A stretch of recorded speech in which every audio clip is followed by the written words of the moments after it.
Ladies and gentlemen, I present to you, we don't have a nickname for it, but it's the Cybertruck with paddle tires that we used to call Cybertracks. So first things first, help us come up with a nickname for this Mars rover, which I want to call the Mars rover, but that's not real catchy. It would make sense because the Elon SpaceX thing, but anyways. Today, we're gonna test out the Cybertruck here at Sand Hollow, Utah, in the sand dunes. We got paddle tires on it. We got slick tires in the front, the smoothies for carving through the sand. We got coilover suspension from Fox. We got Baja Designs lights. We've got Sparks motor suspension. This thing is upgraded and ready to rock and roll. So this is gonna be fun, guys. This truck is a completely different animal now from when it had tracks on it. And I'm pretty excited to see what it does. Jumping the skids here? Yeah.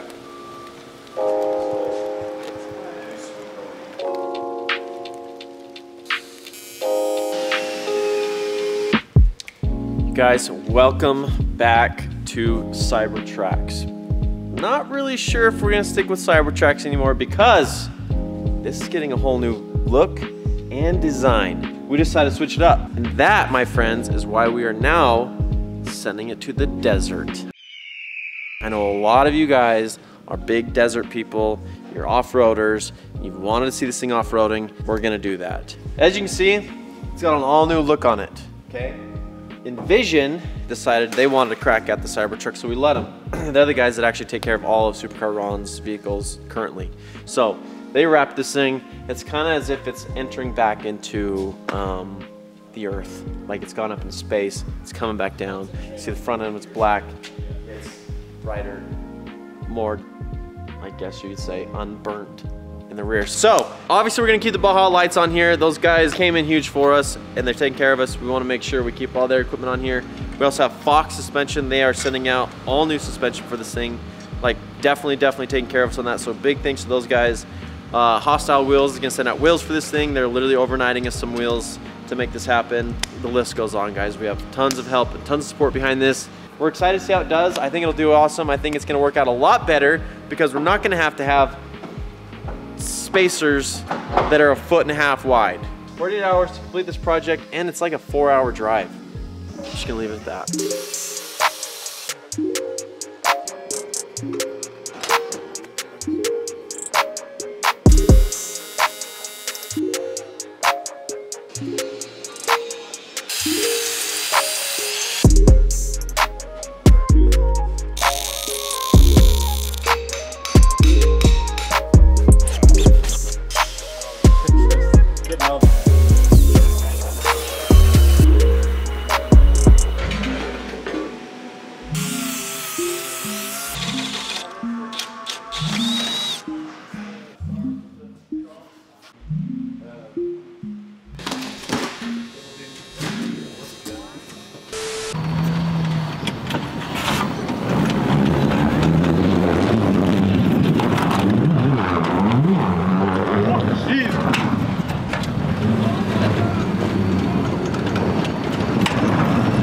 This thing's insane. Like, it is just insane. I want to keep driving it before we lose sunlight because it's just working so well. Hey, I'm gonna take a quick break because I want to give one of you a bunch of free Milwaukee tools, like $4,000 worth of tools, or an Apple Vision Pro. But the most important message I have for you right now is I'm gonna tell you how you can avoid cutting off your finger if you wear a wedding ring. The Tough Ring is a silicone wedding band. Obviously, as a guy that uses my hands a lot, there's all sorts of risks in wearing jewelry. You could really quickly and easily lose a finger if you wear a metal ring. Tough Ring is a ring that is super comfortable to wear. It's made out of silicone, so it's super safe. If it gets caught in a saw or a tool or something like that, the ring will fail before it rips your finger off. Right here, we have any old generic rubber ring. And we're gonna see how many quarts of oil this ring can hold before it fails. 1 quart, 2 quarts, 3 quarts, starting to stretch, 4 quarts. And there you have it. The ring just failed with 4 quarts of oil in it, which is still pretty impressive. Now we're gonna show you what the Tough Ring can do. We got 4 quarts in the bucket. Here comes quart number 5.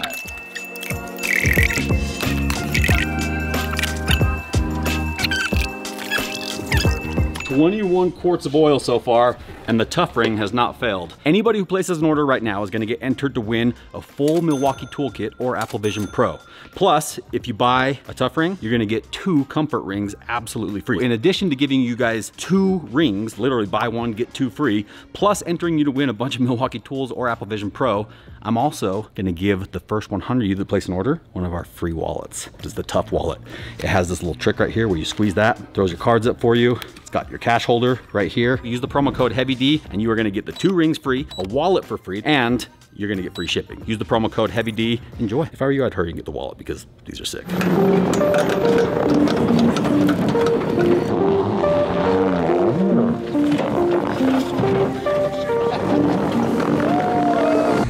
All right, this is officially one of the craziest feelings. Driving the Cybertruck at the sand dunes with paddle tires.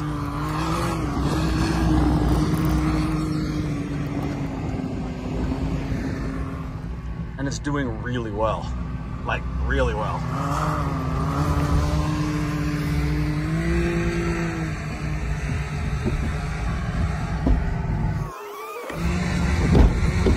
So much power.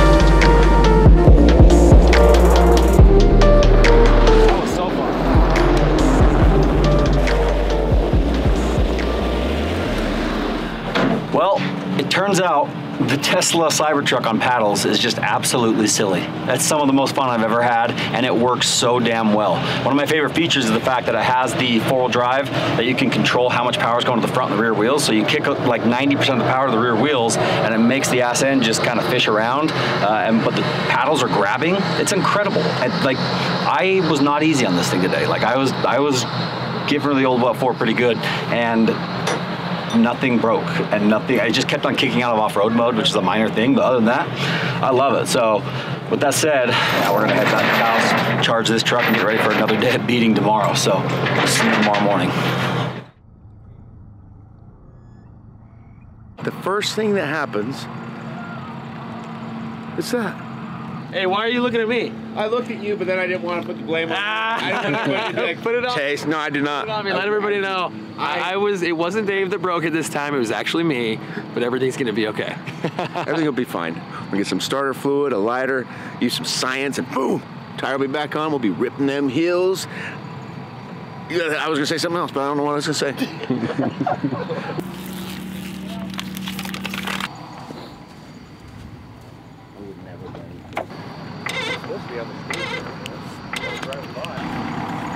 This man's coming through. He did.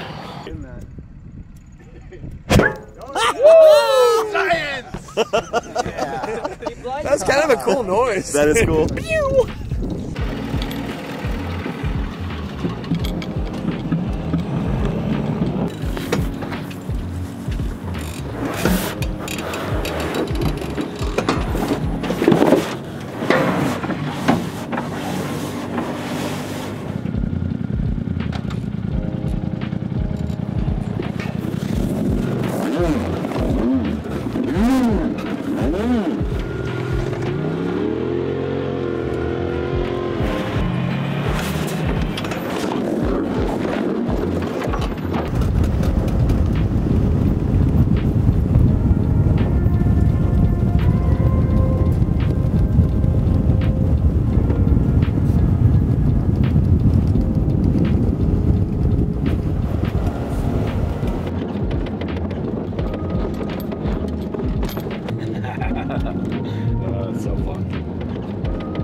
Well, my friends, that's a wrap for the Cyber Rail. This thing performed really, really well. As you guys saw, it did things that I didn't think it was capable of, and it's still in one piece. However, it's in limp mode now because something's wrong with the electronic steering. And in order to prevent an accident, they basically just put the car into, like, can't go more than 4 miles an hour when the steering's like that. So that's something that's deep inside the system. I took kind of a hard hit in the sand with the nose, and it pushed something up into the steering. So give it back to the shop, clean that out.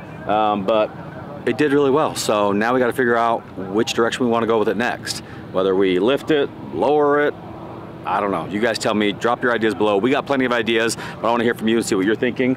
Huge shout out to Supercar Ron, Tace, and their whole team. Those guys are doing some really cool stuff. And I think what I enjoy about their channel is they're actually just out there having a good time. They don't have much of a prerogative other than just do cool stuff. And that shows in their work they're putting out, and it's really good stuff. So make sure you click the link below, follow them. Huge shout out to Tesla.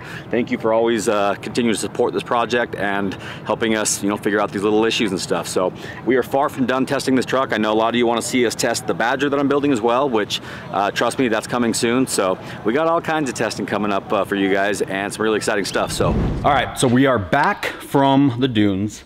We've had all of our fun in the snow, in the sand, off-road. There's lots of things I don't like about it, but there's more things that I do like about it. And I want to kind of go through that stuff with you guys to help you understand what's going on, why we're putting so much time and energy into this truck, and what you can expect, moving forward. So I'm a diesel guy. I am a internal combustion engine guy. I like horsepower. I like V8s, V10s, V12s. I like big engines, and I like going fast. However, I also like technology, and I like innovation, and I like new things. I like exciting things, and that's exactly what the Cybertruck is. The people at Tesla have created something really special here. I know a lot of you guys online, you take a look at the truck, whether you've seen it on the internet or in person, and there's some people who are just not a fan of the design. I was one of those people at first. When I first looked at it in the stock configuration, for me, it's not something that I would want to drive every single day. But I knew that it had potential, which is why we started tearing into it and modifying it and making it, feel more our style. And as that's happened, I've started to really love the truck. I'm big on proportions.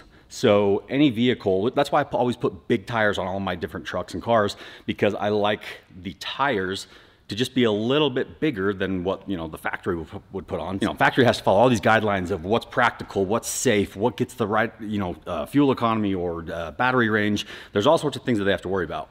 When you buy a vehicle and you make it your own, you can make those changes. So what I really like about the Cybertruck is once you increase the tire size and kind of bump the stance out a little bit and just give it that more rugged off-road look, the proportions all seem to tie together pretty well. And it's really not that hard. So a little bigger tire, maybe different wheels, a little bit of a lift kit, and boom, you've got yourself a really cool, futuristic looking vehicle that's built extremely well. That's one thing I'll say about Tesla. You guys gotta understand, Tesla is an American company. Yes, they source parts and stuff from all over the world, including China, but Tesla's like the most American-made car that's probably ever existed. And you can tell because the quality is just next level. So I wanna go through a couple things on this truck that we experienced throughout all this testing, some of the stuff that broke, some of the things that wasn't, that didn't hold up to our abuse. Granted, the tests that we threw at this thing were completely unconventional. These were not normal tests. This isn't something that the Cybertruck is gonna be, exposed to every single day with, an average owner. So you guys know the main problem we had was the front suspension. When we put those tracks on, this upper control arm that sits right up in here essentially is what supports all the load of the suspension as it goes up and down. It holds the spindle in place. As you can see, it's not very thin metal. However, it is a little bit structural because they've got, they've built some structure into it by stamping gussets and these valleys and stuff like that. That makes the piece more rigid. So I would dare say that 99% of Cybertruck owners out there are never gonna have a problem with this because you're not gonna be bolting massive snow tracks or paddle tires or anything like that onto the truck. And even when we did have the paddle tires on, suspension held up really well. Granted, that was after we'd already replaced some components. Now I wanna show you the amount of stress, like the enormous load that we actually had applied to the suspension when the tracks were on it, because you may not fully grasp how that works until you see a little, demonstration, which is exactly what I have for you guys right now. This Coke can right here represents this control arm. This configuration right here pretty much represents the stock suspension configuration, meaning there's not a ton of leverage on that upper control arm, and everything is basically lined up the way they're supposed to be. I mean, Tesla did a really, really good job. Their engineers are freaking geniuses, the way that they kind of did this packaging, put everything in the truck. So this represents my stock suspension. This basically represents my spindle that's putting all the leverage onto the upper control arm. So as I apply leverage to this part right here, you'll see I'll probably be able to smash it, but it's gonna take me, okay, I can't smash it. Now, let's bolt the tracks on. This is roughly the same length as the track spacer were. They were huge. They were ridiculous because we had to push them outside the body because otherwise they would have ran into the fenders and it would have been a nightmare. So we bolt the tracks on and then we put a load on the truck. Science. I mean, that's literally exactly what happened. Let me show you again. Stock upper control arm. This is essentially what your suspension is doing. You know, you're going down the road, you're getting bumps and all kinds of stuff. And that control arm is not doing this because it doesn't have a tremendous load. Put that tremendous load on and literally just a little bit of, that's it. It's all about leverage, guys. So people look at this and they want to say, oh, Tesla, you're crazy, you're using junk parts. And I disagree. Now, I will say this. This is not the upper control arm that I probably would have gone with, but then again, I'm not building a truck that costs billions and billions of dollars to manufacture. So when you look at the truck, you gotta realize that they are trying to find every way they possibly can to bring the cost of this truck down, to make it more affordable for everybody, to make it safe, to make it durable, to make it not too heavy. Like, there's all sorts of things working against them. And essentially this is where they landed. And like I said, at first I was not too impressed, but the more I looked at how these components held up when there wasn't giant snow tracks bolted onto it, I was pretty impressed. I think you're probably gonna see a lot of these new parts on the market coming from both our shop and other people that continue to modify these trucks. A full suspension system is probably the move for somebody who wants to do, you know, more off-road stuff, kind of the rugged, you know, aggressive driving that we were doing out in the dirt and the sand and stuff like that. If you want to be able to essentially jump your Cybertruck, then I would suggest upgrading your suspension. Now, there's very few people that are actually going to go jump their, you know, $100,000 plus brand new truck. But if you do plan on pushing your truck to the limit, I would suggest at least upgrading the upper control arms, potentially getting bigger tie rods, a little bit thicker. And then, you know, the next weak link from that is essentially your steering rack or your spindle, the knuckle, which we broke as well. So there's all sorts of little things depending on how hard you plan on pushing the truck. So if you have questions or if you want to get your Cybertruck like really dialed in, hit us up. Send an email to info@heavydsparks.com. If you're interested in getting a suspension system built, if you're interested in getting a full mod build done, we can do pretty much everything. And no, we're not just focusing on Cybertrucks. We're still doing all sorts of crazy projects. In fact, the Cybertruck is the only electric vehicle in our shop right now. You name it, we're gonna play with it because we're all about innovation, technology, engineering, and pushing vehicles to the absolute limit. So the last thing I wanna say, guys, is when the Cybertruck came out, I think I saw it in 2020, that I didn't think they were actually gonna build it, or I thought it would look significantly different. But at that time, you know, a bunch of my friends were placing reservations and I was like, ah, might as well. So I threw a reservation on there. I just totally forgot about it. Well, I got notified the other day that my reservation is like almost ready for delivery because we got it way early on and I ordered the beast mode.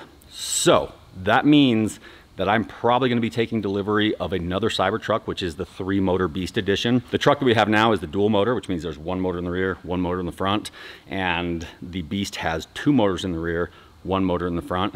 And the reason I like that is because way more power, way more options as far as controllability. For example, I don't even know if I'll give you guys a little teaser. You guys know the Ripsaw, right? The tracked vehicle, super crazy. I had one, Cletus bought it from me, then Mike Patey. Well, we're thinking about maybe doing a Ripsaw style Cybertruck on tracks with lots of suspension. And since you can control each motor individually, we could literally use our steering wheel to steer a tank because it's gonna control each axle individually. So pretty excited about that. Lots of different options and ideas. So I wanna hear from you guys because we are not done testing this yet. We still have a lot of plans. Supercar Ron's truck. We are kind of going over some different ideas with him, figuring out which direction he wants to go next. He wanted to experience the different personalities that the Cybertruck can really have. So some of the ideas that we have next are monster truck. Another idea, and the one that I'm probably the very most excited about, and I'm gonna need your guys' help with this because I've never built one of these. I'm thinking about building that Cybertruck into a lowrider with hydraulics, because the truck already has an incredible electrical system with its high voltage battery plus the 48 volt battery system. There's tons of power, and power is exactly what we need to be able to run those big hydraulic pumps to get that truck hopping. If you're familiar with hydraulics, or if you know anything about that industry, I'm gonna need a lot of help with this because this is my first time doing it. Another idea I have, we might run the Baja 1000 with it. We would rip off all of the factory suspension and bolt on big beefy A-arm suspension. I would be shocked if we finished. I'm gonna try to, but the whole goal is to just do something that's never been done before. Now you guys are like, hey, what about the battery range? How are you gonna refuel?